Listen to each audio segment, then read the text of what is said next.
Hi, I M C ए धर्मेंद्र झा। इससे पहले वाले वीडियो में हमने शुरू किया था अकाउंटिंग कंसेप्ट्स, जो कि बेसिक्स ऑफ अकाउंटिंग का सबसे इम्पोर्टेंट पार्ट है। और यहीं से हमने अकाउंटिंग का जो जर्नी है वो शुरू किया था। तो पिछले वीडियो में हमने क्या क्या पढ़ा था वो मैं आपको थोड़ा रिवाइज करा देता हूँ, ताकि जो आज का कॉन्सेप्ट है हम उसको पढ़ने से पहले हमारे माइंड में बेस बन जाए कि हमने क्या पढ़ा था और उसका रिलेशन आज के कॉन्सेप्ट के साथ कैसे होगा मैं आप लोगों को बताऊंगा।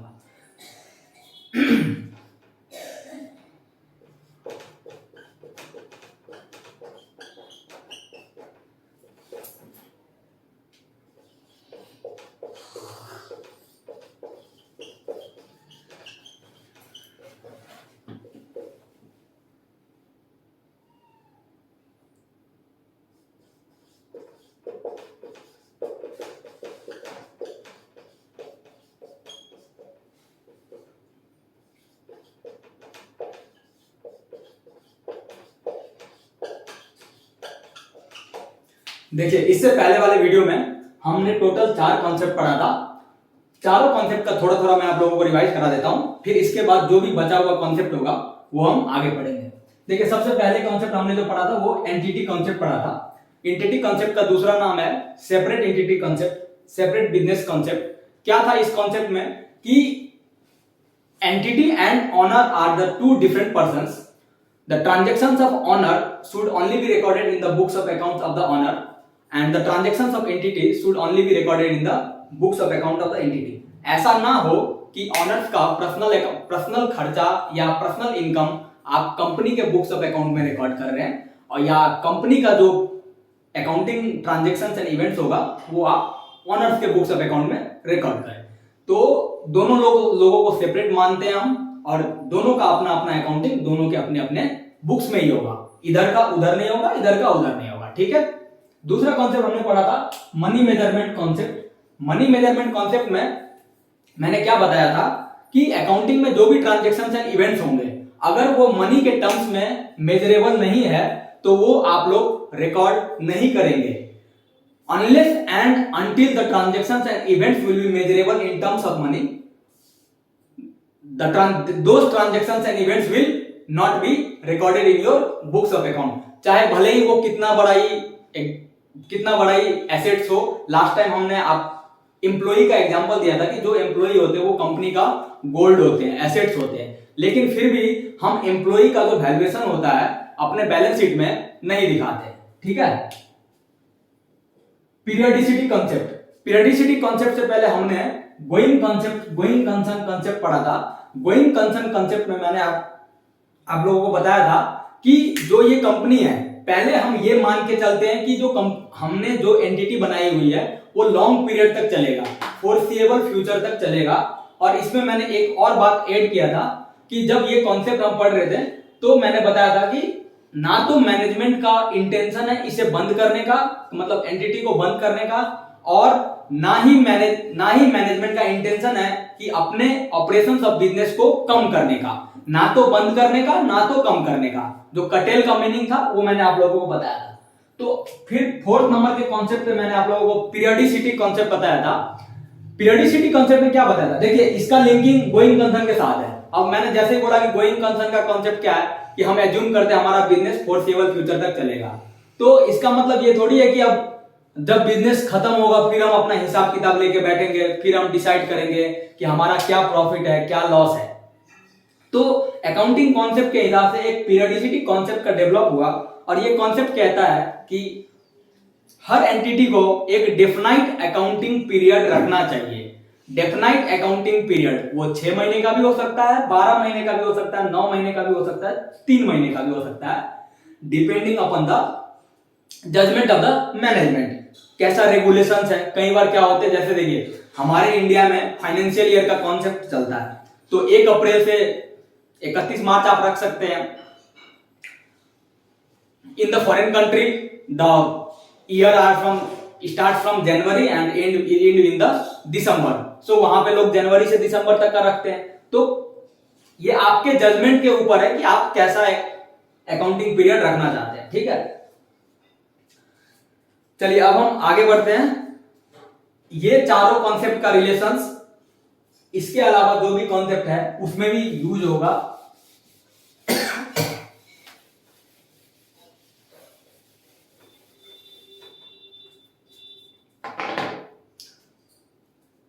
जब आप क्वेश्चन सॉल्व करेंगे तो हर कंसेप्ट को माइंड में रखेंगे। मैंने इसलिए रिवाइज करा दिया कि ताकि देखिए ऐसा ना हो कि पीछे वाला वीडियो देख लिया हो गया, नहीं, उसको आपको बार बार रिवाइज करना पड़ेगा। इसीलिए जो मेरा एम है कि मैं जब भी न्यू वीडियो लाऊं तो एटलीस्ट कम से कम जो लास्ट वीडियो है ना उसका बेसिक ओवरव्यू आप लोगों को दे दूं।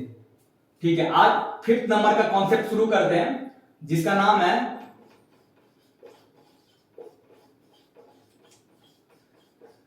Accrual concept. आप लोग नोट भी करना, मैं आप लोगों को लिख देता हूं, पहले आप लोग नोट कर लीजिएगा फिर मैं आपको समझाऊंगा।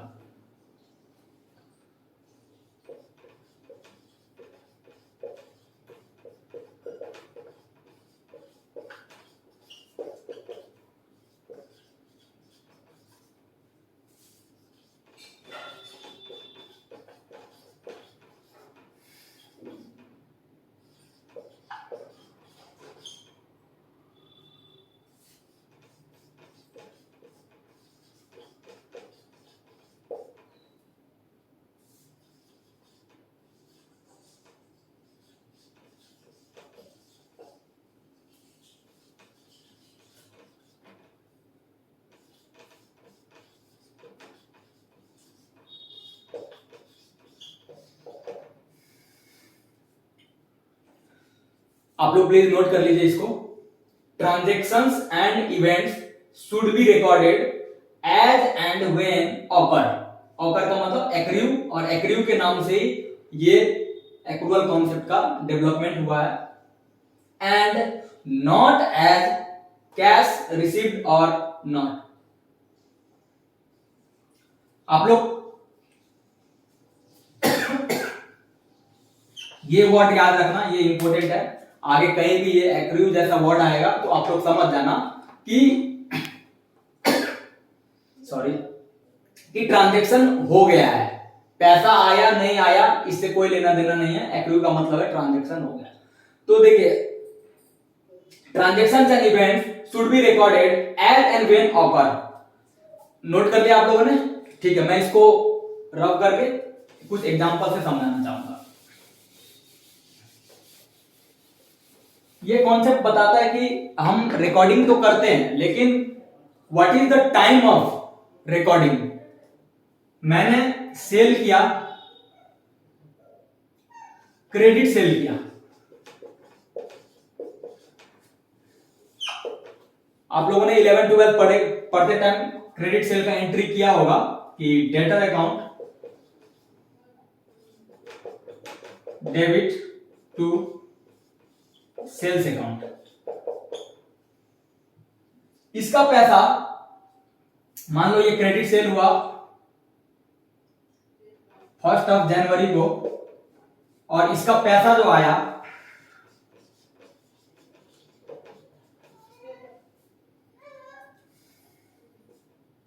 5 जनवरी को। तो ये जो सेल्स का ट्रांजैक्शन है, क्रेडिट सेल का ट्रांजैक्शन कौन से टाइम में रिकॉर्ड करना चाहिए? क्या हम 1 जनवरी को रिकॉर्ड करेंगे या 5 जनवरी को रिकॉर्ड करेंगे? उसमें तो 2 लाइनें लिखी थी, आप उसको पढ़ के देखिए और फिर पता करिए। उसमें मैंने क्लियरली लिख दिया है कि transaction and events should be recorded at the time of occurrence. जैसे ही ट्रांजैक्शन हो गया, एक्रू हो गया, हम तभी रिकॉर्ड करेंगे। पैसा आया या बाद में आने वाला इससे कोई फर्क नहीं पड़ता है। देखिए तभी हमारा जैसे क्रेडिट सेल होता है तो हमारा सेल्स का ट्रांजैक्शन हो जाता है और हमें ये एंट्री भी पास करना पड़ेगा। ऐसा नहीं कि जब आपको ये एंट्री आप मत करो और जब आपका कैश रिसीव्ड हो 5 जनवरी को फिर आप रिकॉर्ड करना cash account debit to sales account, ये गलत हो जाएगा। आप डायरेक्ट क्या करोगे, पहले तो आप सेल्स अकाउंट सेल्स ट्रांजैक्शंस को रिकॉर्ड करोगे और जब कैश रिसीव होगा तो कैश टू डेटर करेंगे। यही हमारा एक्रूअल कॉन्सेप्ट कहता है कि what will be the time of recording the transaction. So the answer is the time of recording the transaction will be the time of occurrence, accrual. Accrue का मतलब ही होता है कुछ चीज हो जाना, ठीक है। कैश सेल भी हो सकता है, तो अगर पहले कैश सेल हो गया तो वो भी ट्रांजेक्शन है, आप वही रिकॉर्ड कर सकते हो। तो जो आपका ट्रांजेक्शन का रिकॉर्डिंग है इस बात पे डिपेंड नहीं करता कि आपको कैश मिला नहीं मिला, कब मिलेगा। जैसे ही ट्रांजेक्शन हो गया आपको ट्रांजेक्शन को रिकॉर्ड करेंगे।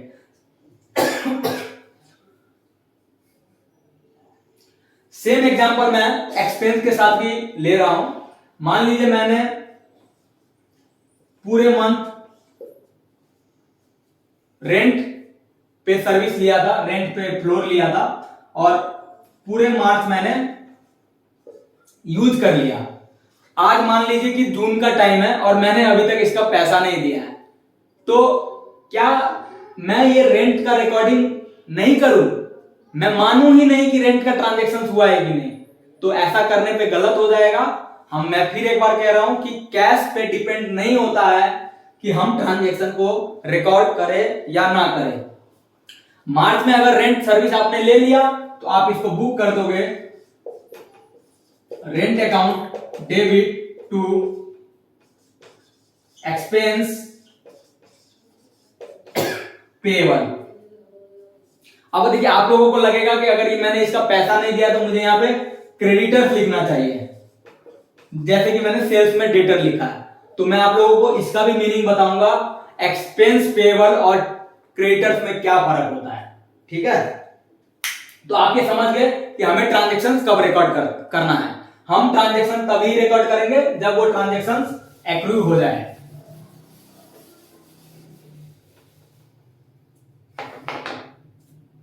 दूसरा एक्रूअल कॉन्सेप्ट, देखिए क्या होता है कि किसी भी एंटिटी को, कंपनी को छोड़ के किसी भी एंटिटी को मैंडेटरी नहीं है कि आप accrual concept of accounting he follow करें।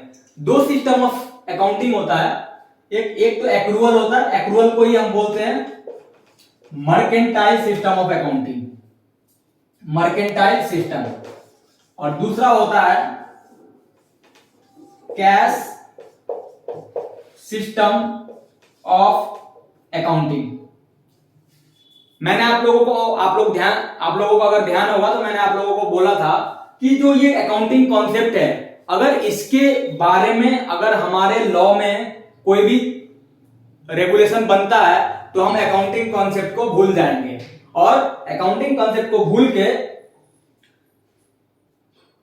हमें लॉ की बात मानना पड़ेगा, ठीक है। तो देखिए जो कंपनी है ना, कंपनी एक्ट का सेक्शन पढ़ेंगे तो वहां पे क्लियरली लिखा हुआ है कि जो लोग भी कंपनी है, प्राइवेट लिमिटेड हो या पब्लिक लिमिटेड हो, उसको यही सिस्टम फॉलो करना है। उसके पास एक कैश सिस्टम फॉलो करने का ऑप्शन नहीं है। लेकिन कंपनी के अलावा जो भी नेचर ऑफ एंटिटी है वो इन दोनों में से दोनों फॉलो कर सकते हैं। ऐसा देखिए अकाउंटिंग कॉन्सेप्ट है, ये एक मैंडेटरी नहीं है, आप मान भी सकते हैं आप नहीं भी मान सकते हैं, ठीक है। तो लेकिन जो कंपनी है उसके रेगुलेशन में लिखा हुआ है कि उसको एक्रूअली फॉलो करना है, तो कंपनी को तो एक्रूअली फॉलो करना है, चाहे वो उसका मन हो या ना हो। लेकिन जो कैश सिस्टम का ऑप्शंस है बहुत सारे बिजनेस में आप अगर रेगुलेशन में नहीं लिखा हुआ है तो आप कैश सिस्टम ऑफ अकाउंटिंग भी फॉलो कर सकते हैं, ठीक है।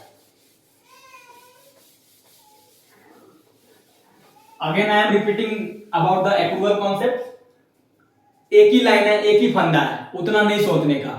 एक बार जो चीज हो गया समझो उसको रिकॉर्ड करना है, पैसा आए ना आए इससे कोई फर्क नहीं पड़ता है, बाद में आएगा तो बाद में भी रिकॉर्डिंग करेंगे। मैं अभी ये मान के चल रहा हूं कि आप लोगों ने 11th 12th में एटलीस्ट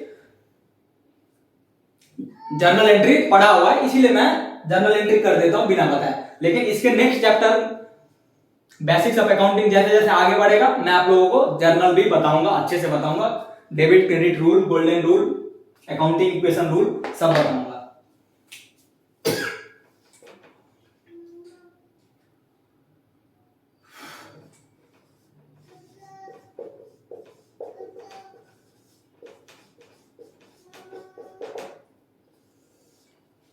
मैचिंग कॉन्सेप्ट आप इसको भी नोट कर लीजिए, मैं 2 लाइन लिखता हूं फिर मैं आप लोगों को समझाऊंगा।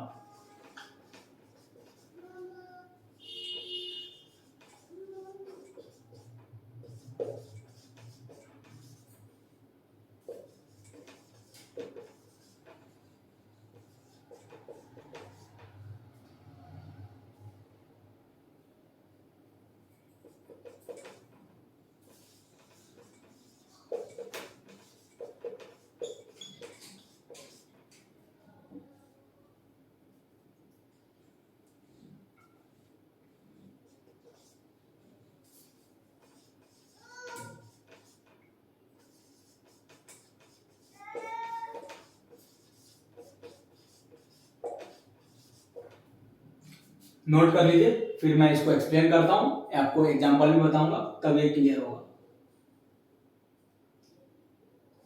इस वर्ड पे फोकस करना, इसी वर्ड पे जो है ये कॉन्सेप्ट बेस है। ये वर्ड याद रहा तो आप कॉन्सेप्ट को रिलेट कर पाओगे।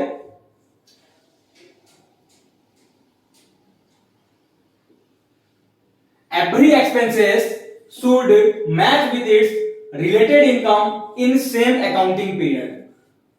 मैंने क्या लिखा है कि expenses should match with income in same accounting period.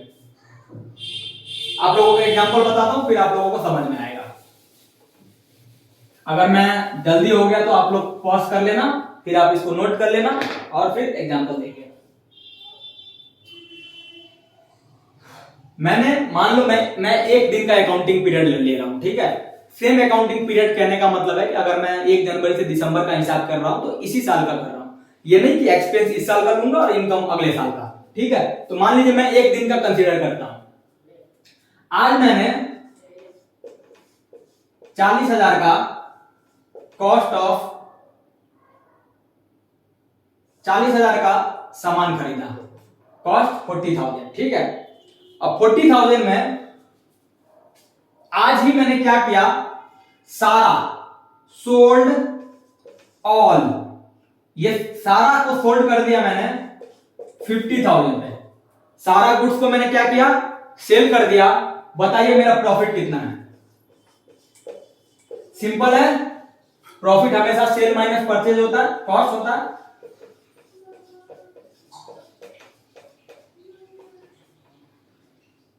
$10,000 हमारा प्रॉफिट होता है। अब देखिए हम इसको रिलेट कर रहे हैं कि हमने क्या क्या लिखा हुआ था। सबसे पहले लिखा हुआ था कि एवरी एक्सपेंसेस, हमारा एक्सपेंसेस हो गया match with its related income, मतलब उसी एक्सपेंस का इनकम।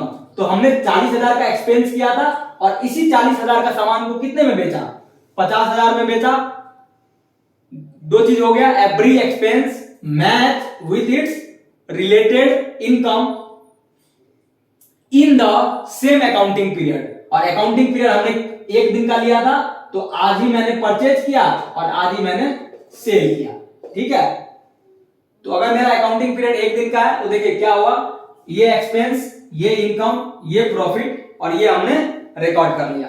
दूसरा केस बताता हूं, इसको आप ध्यान से समझना। देखिए ये थोड़ा सिंपल था, हो सकता है आपको इस एग्जांपल से कॉन्सेप्ट क्लियर ना हो, तो दूसरा एग्जांपल जो है वो बहुत इंपॉर्टेंट है। तो देखिए अकाउंटिंग कोई हार्ड एंड फास्ट लैंग्वेज तो है नहीं, है तो हमारा सिंपल भाषा, खरीद बेची चलेगा पूरा क्लासेस में। देखिए मान लीजिए मैंने कॉस्ट 40,000 का, फिर मैंने क्या किया, अगला दिन मैंने 40,000 का सामान बेचा। क्या किया मैंने, अगला दिन मैंने 40,000 का सामान खरीदा, ठीक है। अब देखिए पिछली बार मैंने सारा एक्सपेंस का सामान बेच दिया था, इस बार देखो क्या हुआ। मान लो जैसे कोविड आ गया अभी, तो कोविड के टाइम के कारण सेल बंद हो गया, तो क्या हुआ, मैं ना 40,000 का सामान जो सिर्फ 25,000 का सामान बेच पाया। कितने का सामान बेच पाया, 25,000 का, और 15,000 जो था ये मेरे पास अभी भी स्टॉक में, स्टॉक इन प्रेजेंट, मतलब अभी भी मेरे पास 15,000 का सामान। देखिए मैंने कुछ नहीं किया हुआ, ये जो 40,000 का गुड्स था इसके कॉस्ट को मैंने दो पार्ट में बाइफरकेट किया है कि 25,000 का जो सामान था ना वो मैंने सेल किया और इसका सेल प्राइस था, ये अभी भी कॉस्ट ही है, ठीक है। इसी कॉस्ट को मैंने ब्रेकअप किया, कॉस्ट 25,000, और इतने सामान को मैंने 35,000 में बेचा था, 35,000 में सेल किया था, और जो 15,000 जो था वो मेरा स्टॉक बच गया। अब आप लोग बताएंगे यहां पे देख के कि इस ट्रांजैक्शन में मेरा प्रॉफिट कितना हुआ। सिंपल, प्रॉफिट का फॉर्मूला हमेशा सेल माइनस परचेज होता है, सेल इनकम माइनस एक्सपेंस होता है। तो देखिए यहां पे इनकम जो है मेरा सेल है 35,000, मैंने लिख दिया। अब देखिए माइनस में क्या होगा, 40,000 होगा, 25,000 होगा या 15,000 होगा। अगर आप ये पता कर लिए तो मैं समझ जाऊंगा आप लोग मैचिंग कॉन्सेप्ट समझ ले। प्रॉफिट कितना हुआ? सेल तो सबको दिख रहा है कि सेल 35,000 का सेल हुआ है, लेकिन इनकम माइनस एक्सपेंस, अब यहां पे मेरा एक्सपेंस कितना है? आप लोगों को एक्सपेंस आइडेंटिफाई करना है। क्या मेरा एक्सपेंस 40,000 है? क्या मेरा एक्सपेंस 25,000 है? क्या मेरा एक्सपेंस 15,000? कुछ को लग रहा होगा सर हमने तो सुबह 40,000 रुपए में सामान खरीदा तो हमें प्रॉफिट नहीं लॉस हो गया 5,000 का। एक ने कहा कि सर हमने तो सामान तो 25,000 का ही तो बेचा है, 15,000 का सामान तो हमारे पास अभी भी स्टॉक में है। तो वो कह रहा है कि सर प्रॉफिट जो है ना 35,000 माइनस 25,000 होगा, तो हमारा प्रॉफिट हो गया 10,000। तो देखो दो दो दो दो बातें आ गई यहां पे। एक बच्चे ने बोला कि सर 35,000 माइनस 40,000 लॉस हो गया सर 5,000 का, और एक ने कहा कि सर 35,000 माइनस 25,000 10,000 हमारा प्रॉफिट हुआ। तो जिस बच्चे ने भी ये सोचा है कि 35 माइनस 25 हमारा प्रॉफिट है, वो बच्चा बिल्कुल राइट है। उसने लिखी हुई बात को अपने माइंड में ग्रैस्प कर लिया, अंडरस्टैंड कर लिया, समझ लिया। क्योंकि वहां पे मैंने क्या बोला था कि every expense should match with its related income. Related income, और हर इनकम, इस इनकम के साथ हमने कितना एक्सपेंस लगाया था? इस इनकम का एक्सपेंस कितना है? 25,000 ही तो है, बाकी तो बचा हुआ है ना 15,000। ये तो हम कल बेचेंगे, परसों बेचेंगे, तरसों बेचेंगे। तो जो चीज हमारे पास बचा हुआ है वो हमारा एक्सपेंस थोड़ी ना हुआ। तो expense and income should match. जितने का सामान हमने बेचा उतने का ही एक्सपेंस हम घटाएंगे प्रॉफिट कैलकुलेट करने। Did you understand? I hope कि अब जो ये मैचिंग कॉन्सेप्ट है क्लियर हो गया होगा। इसको मैं एक और तरह से रिलेट करना चाह रहा हूं। देखिए ये तो आप समझ गए ना, इसको मैं एक और तरह से रिलेट करना चाह रहा हूं कि देखिए ये आप समझ गए कि देखिए मैंने 35 में से माइनस 25 इसलिए किया क्योंकि इतने ही का सामान को मैंने 35 में बेचा है। अगर मैं 40 का सामान को 35 में बेचता ना सारा का सारा, तो मेरे पास लॉस होता 5,000 का। लेकिन income and expense should match together, तो जितने का मैंने सामान बेचा उसका कॉस्ट कितना है, ठीक है।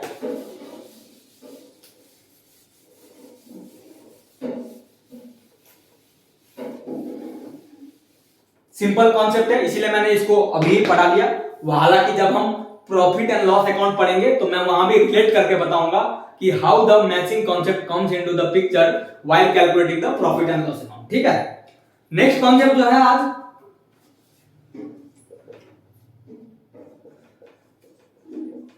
कंजर्वेटिज्म, इसको हम बोलते हैं प्रूडेंस। इसका भी मैं आप लोगों को 2-3 लाइनें लिख देता हूं ताकि आप नोट करें, रिमेंबर करें, अंडरस्टैंड करें, ताकि फ्यूचर में आपको काम आए।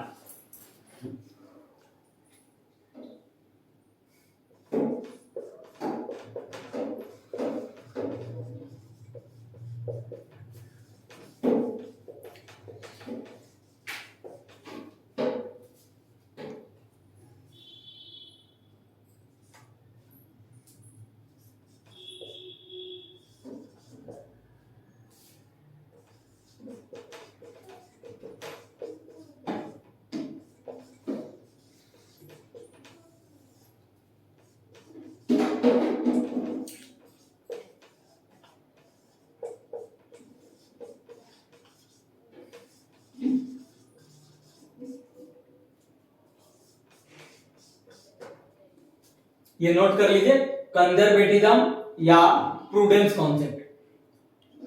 मैंने क्या लिखा है कि entity should not anticipate, anticipate का मतलब होता है प्लान करना, not anticipate future income but provide for all future expense and loss.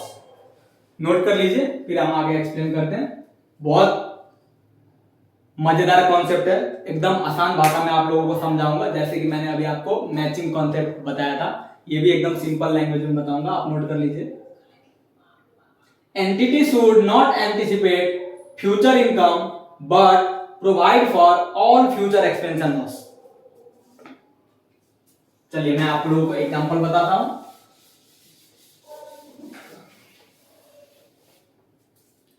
ये जो एग्जांपल है मैं आप लोगों के साथ अभी जो शेयर कर रहा हूं, ये जब मैं सीपीटी का प्रिपरेशन कर रहा था तो मेरे सर ने बताया था और मुझे काफी इंटरेस्टिंग लगा था ये एग्जांपल, इसीलिए मैं उनका ही एग्जांपल आप लोगों को बताता हूं।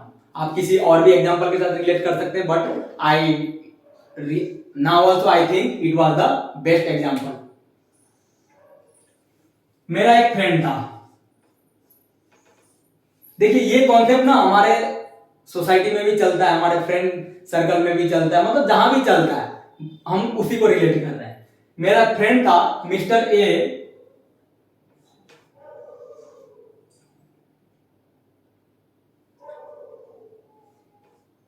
बहुत लकी इंसान था, बहुत पैसा कमाता था, खर्चे भी खूब करता था ये, ठीक है। तो इसका एक और फ्रेंड था बी।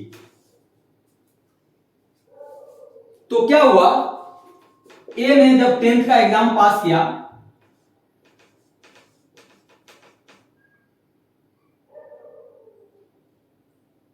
तो अब जैसे फ्रेंड सर्कल में होता है ना पार्टी देने के लिए, तो वैसे बी ने इसको बोला कि भाई पार्टी देना है। तो लेकिन इस टाइम ना इसके पास पैसा नहीं था, लेकिन इसके पास आने वाला पैसा बहुत होता था कि आज उससे आ गया उससे आ गया, क्योंकि ये बिजनेस करता था।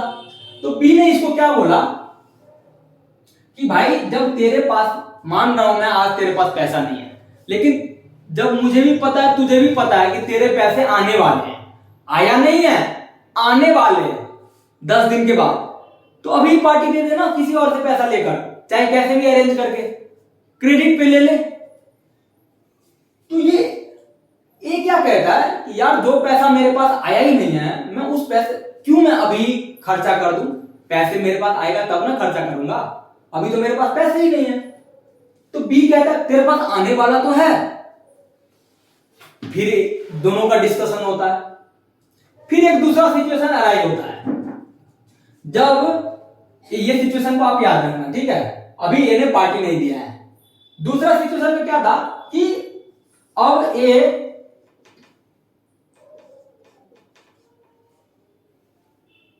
ट्वेल्थ करने का प्लान में है, तो 12th में कुछ खर्चे चाहिए, 1 लाख रुपया, मतलब सॉरी 12th के बाद में सीए करने का प्लान है इसका, तो इसको 1 लाख रुपया खर्चा चाहिए सीए आफ्टर 12th। और अभी ये 10th क्लास में ही है, 10th क्लास में ही है, सॉरी ये अभी 10th क्लास में ही है। तो ये कह रहा है कि अब मुझे सीए करने के लिए 12th क्लास के बाद जब मैं सीए करने जाऊंगा तो मुझे बहुत सारे पैसों की जरूरत पड़ेगी, तो मुझे अभी से ही प्लान करना पड़ेगा। फिर बी कहता है खर्चा तो तुझे 2 साल बाद लगेगा, अभी से ही तू प्लान कर रहा है खर्चा, ऐसे कैसे पार्टी, जबकि तेरे पैसे आने वाले तू पार्टी नहीं दे रहा है, लेकिन जो खर्चा तेरा 2 साल बाद होने वाला है तू उसका चिंता अभी से ही कर रहा है। तो ऐसा था कि जो ए है इसको हम बोलते हैं हमारे लैंग्वेज में चालाक। प्रूडेंस का मतलब होता है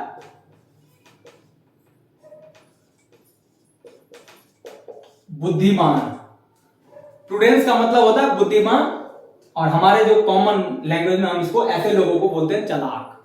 तो ए ने उसको बताया देख भाई जो चीज, जो पैसा, जो इनकम आने वाले हैं ना, क्या पता ना आए, तो हम इस चीज को रिकॉर्ड नहीं करना चाहिए। मैं अभी मानूंगा ही नहीं कि मेरे पास पैसा है, और जैसे ही मान लिया कि मेरे पास पैसा नहीं है तो मैं तुझे पार्टी नहीं दूंगा। तो इसको रिलेट मैं करूंगा कि जो आने वाले इनकम है ना, आप उसको रिकॉर्ड मत कीजिए जब तक कि आपके जेब में ना आ जाए। आने वाले इनकम जब तक इनकम ना हो जाए, अब इसको अकाउंटिंग लैंग्वेज में देखिए। अब मेरा फ्रेंड ने बोला कि आज से 10 दिन के बाद तेरे पास सेल होगा 1 करोड़ का, मैं मान लूं सेल हो गया, होगा 10 दिन बाद होगा।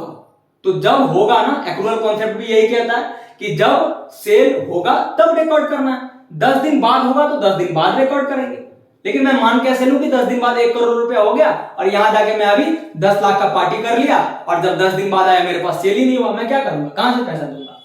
तो फ्यूचर में आने वाले इनकम है उसको प्लान नहीं करेंगे, उसको एंटिसिपेट नहीं करेंगे, उसको कंसीडर नहीं करेंगे, लेकिन जो फ्यूचर में एक्सपेंस होने वाले हैं, देखो ए ने भी कंसीडर किया था, छोटा सा बच्चा ने अपने 2 साल के बाद होने वाला एक्सपेंस को कंसीडर किया था, प्लान कर रहा था ना, इकट्ठा कर रहा था, लेकिन पार्टी उसने नहीं दिया। तो ऐसे लोगों को हम बोलते हैं प्रूडेंस है, प्रूडेंट लोग बोलते हैं, बुद्धिमानी बोलते हैं। अब आप रिलेट कर सकते हैं, मान लीजिए कोई मुझे कह रहा है कि पीछे अगले 1 महीने में ना कंपनी को ना 1 लाख रुपए खर्चा होने ही वाला है, तो मैं इस बार चालाकी करूंगा, इनकम के जैसा नहीं कि जब होगा तब देखेंगे, एक्सपेंस के टाइम में हमें पहले से ही मैनेज करना पड़ता है, चाहे वो 10 रुपए हो 5, आप छोटे छोटे बच्चों को भी देखेंगे, अगर उसको कल 10 रुपए का बिस्कुट खाना हो ना तो वो आज से ही जमा करेगा, क्योंकि उसको पता है मेरा कल 10 रुपया खर्चा हो जाएगा। लेकिन अगर उसको पता है कि कल पापा 10 रुपया देंगे तो आज वो बिस्कुट नहीं लेंगे उधारी, जब पैसे देंगे तब लेते हैं। ठीक है, तो ये है कि entity should plan his income, anticipate his income, but should not entity should not anticipate his future income, but he should provide for future losses and expenses। आप लोग जब प्रॉफिट एंड लॉस अकाउंट बनाते थे तो आप लोगों को याद है, आप लोग एक्सपेंस साइड में क्या लिखते थे? टू प्रोविजन फॉर बैड डेब्ट, provision for income tax, expense side में लिखते थे ना। क्या है ये प्रोविजन का मतलब? क्या ये खर्चा हो गया या होने वाला है?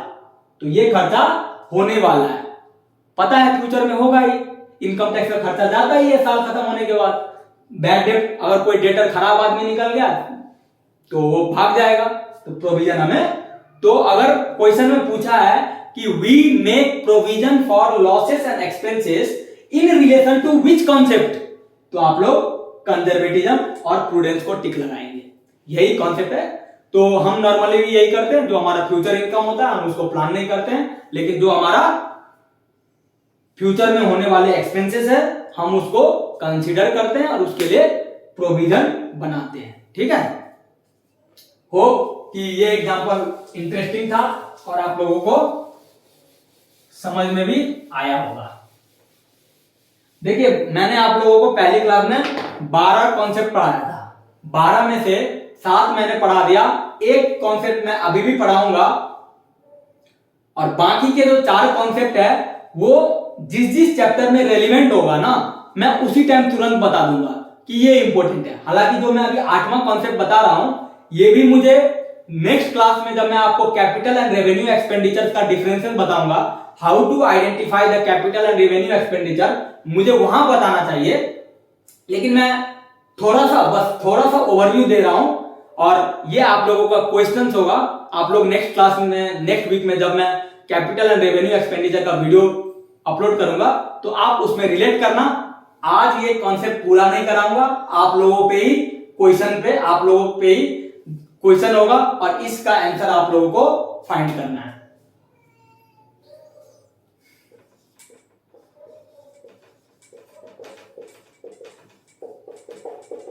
मटेरियलिटी, इस कॉन्सेप्ट का नाम है मटेरियलिटी। देखिए, मटेरियल का मतलब होता है इंपॉर्टेंट,